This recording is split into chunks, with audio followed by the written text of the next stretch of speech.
কেমন আছেন আমার কলিজার ভাই ও বোনেরা? আশা করি সবাই অনেক ভালো আছেন। আজকে একটা অন্যরকম একটা ভিডিও নিয়ে আসলাম। এটা হলো সৌদি আরবের মাটির ঘর। অনেক আগের পুরানা মানুষ এই ঘরে এগুলোর মধ্যে বাস করত। এগুলোর মধ্যে কেউ বাস করে না, এখন এগুলো এমনি পড়ে আছে। একসময় এগুলোর মধ্যে সব মানুষ বাস করত, এখন এগুলোর মধ্যে কেউ থাকে না। এগুলো অনেক পুরাই না, ভেঙে ভেঙে গেছে, এরকম অবস্থা, অনেক পুরানো হয়ে গেছে।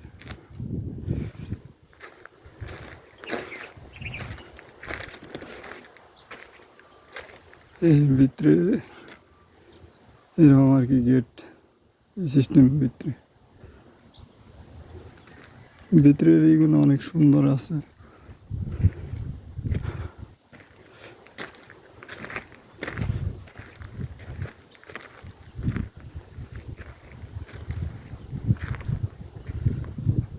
তো সবার ভালো লাগলে একটা শেয়ার করে দিন, কমেন্ট করেন, আর একটু আমার সাপোর্ট করেন।